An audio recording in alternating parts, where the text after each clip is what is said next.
Hi అండి, welcome to my channel. మన హౌస్కి ఎర్త్వేర్ కనెక్షన్ పైపు రాడ్ ఉంటుంది, అది ఎలా చేయాలో ఈ వీడియో ద్వారా మీకు చూపిస్తాను. ఈ వీడియో లాస్ట్ వరకు చూడండి, అలాగే లైక్ అండ్ సబ్స్క్రైబ్ చేయండి. ఫస్ట్ మనం ఇంట్లో కానీ బయట కానీ మనకి ఎక్కడ స్పేస్ ఉంటే అక్కడ ఇలా ఒక గొయ్యి తవ్వుకోవాలి. గుంట 2x2 ఉండాలి. ఇటు చూసినా 2x2 సైజు ఉండాలి. వెడల్పు లోతు వచ్చేసి అది మన రాడ్ని బట్టి ఉంటుంది. ఇదైతే కాంపౌండ్ బయట చెట్ల గట్టులో తవ్వుతున్నాం అండి. ఇది అక్కడైతే ఎప్పుడు వాటర్ వస్తుంటాయి కదా, చెట్లలో వాటర్ పెట్టినప్పుడు ఈ వాటర్ కూడా కనెక్షన్ అంతూ ఉంటుంది.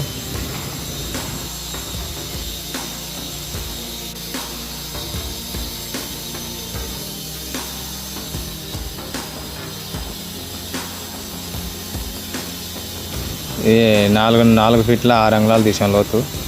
ఇప్పుడు ఇది 4 ఫీట్ల దాకా ఉంది, ఇంకా 6 అంగుళాల లోపల తవ్వాలి.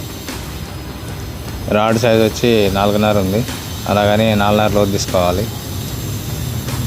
ఈ ఇంటికి లిఫ్ట్ కనెక్షన్ ఉందండి, లిఫ్ట్ ఉంది. లిఫ్ట్ ఉన్నప్పుడు మనకి ఎక్కువ లోతు తీసుకున్నాం. అడ్డం 2 అడుగులు ఉంటుంది చూడండి. ఇట్లా అడ్డం ఎటు చూసినా 2 అడుగులు ఉండాలి. నిలువు ఇట్లా 2 అడుగులు ఉండాలి. వెడల్పు ఎటు చూసినా 2 అడుగులు ఉండాలి. దీనివల్ల మనకు ఉపయోగం ఏంటంటే, ఇలాంటి ఏసీలు కానీ మనకి ఫ్రిడ్జ్లు కానీ ఈ కూలర్లు అవి ఉంటాయి కదా, అలా మనకి వాటి బాడీ అనేది షార్ట్ రాకుండా ఉంటుంది. మనకి షార్ట్ వస్తుంటుంది, టచ్ చేసినప్పుడు ఎర్త్ వస్తుంటుంది. ఇలా స్విచ్ బోర్డులు కూడా షార్ట్ వస్తుంటుంది. అలాగ రాకుండా ఎర్తింగ్ అనేది కొంతవరకు కవర్ చేస్తుంది. ఎర్తింగ్ కరెక్ట్ ఉంటే మనకి షార్ట్ అనేది రాదండి. ఇది ప్లేట్, కాపర్ ప్లేటు, ఎర్తింగ్కి ఉపయోగపడే ప్లేటు పైప్. ఇది షాప్లలో ఉండదు, మేము తయారు చేయించాము. ఇది మొత్తం 4.5 హైట్ ఉంటుంది. సైడు కాపర్ ప్లేట్లు వేసి తయారు చేయించాము, వెల్డింగ్ చేయించి.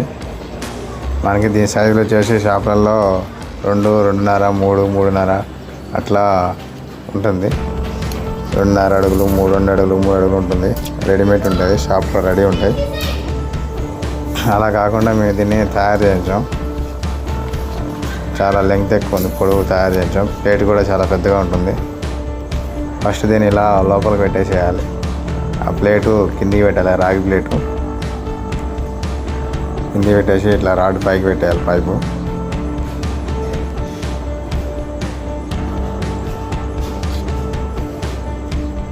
ఇప్పుడు దీంట్లో ఉప్పు, బొగ్గులు వేసాం. 15 కిలోలు ఉప్పు తెచ్చామండి. ఉప్పు, బొగ్గులు మొత్తం 15 కిలోలు తెచ్చాం. బొగ్గు 15 కిలోలు, ఉప్పు 15 కిలోలు వేసాం. ఒక లేయర్ ఫస్ట్ బొగ్గులు వేసి, ఒక లేయర్ ఉప్పు వేసాం. మళ్ళీ ఇసుక ఒక లేయర్ వేసాం. అలా వేసి మళ్ళీ ఒక లేయర్ ఉప్పు, బొగ్గులు, ఇసుక అట్లా 2-3 లేయర్లు వేసాం. స్టెప్పులు వేసి ఇట్లా వాటర్ పెట్టేసాం. మట్టిలో వాటర్ పెడితే మట్టి మొత్తం కిందికి వెళ్ళిపోతుంది. అది మంచిగా దిగిన తర్వాత చుట్టూ ఒక మేన్వాల్ కట్టాం. 12 ఇంచ్ 12 ఇంచ్ మేన్వాల్ ఉంటుంది. 1x1 కవర్, మేన్వాల్ కవర్ సెట్ చేసాం. ఇది మనం ప్రతి 5 సంవత్సరాలకు ఒకసారి తీసి మళ్ళీ వేయాలండి కొత్తగా. అప్పుడు ఎర్తింగ్ అనేది కరెక్ట్ ఉంటుంది. లోపల జంగు పట్టి రాడ్లు ఖరాబ్ అవుతుంటాయి. 5 సంవత్సరాలకు ఒకసారి మళ్ళీ తీసి మళ్ళీ క్లీన్ చేసి మళ్ళీ కొత్తగా ఉప్పు, బొగ్గులన్నీ వేయాలి. ఇట్లా చుట్టూ ఒక లైన్ వరుస పెట్టేసాం. పైన మేము లైన్ పెట్టేసి ఒక కవర్ పెట్టాం. ఇప్పుడు ఎలక్ట్రీషియను ఈ వైరింగ్కి ఈ లక్స్లు అంటారు కదా, దానికి చిన్న వాచర్ లాగా వస్తుంది. ఆ లక్స్లో అవి ఫిట్ చేయించాను. అవి చేస్తే కొంచెం మనకు లూజ్ కలెక్షన్ అనేది ఉండదు. వైరింగ్ లూజ్ ఉన్నా కానీ ఎర్తింగ్ కరెక్ట్ ఉంటుంది. లూజ్ అనేది రాకుండా ఉంటుంది దీనివల్ల. ఆ లక్స్ ఇట్లా పెట్టేసి గట్టిగా వచ్చేస్తాడు. అది దానికి ఒక బోల్ట్ వేస్తే ఫుల్ టైట్ ఉంటుంది, ఇక లూజ్ అనేది రాదు.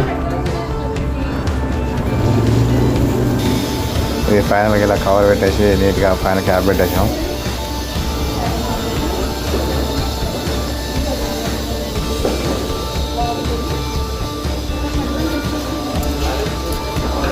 ఇది 1x1 కవరు, 12 అంగుళాలు ఉంటుంది.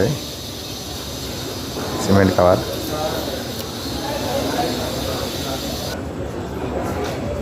ఫైనల్గా అయిపోయిందండి. దీని పైన క్యాప్ పెట్టేసి అయిపోతుంది. ఈ వీడియో కనుక మీకు నచ్చినట్టయితే ఒక లైక్ అండ్ సబ్స్క్రైబ్ చేయండి. ఇలాంటి మరిన్ని వీడియోల కోసం నా ఛానల్ సబ్స్క్రైబ్ చేయండి.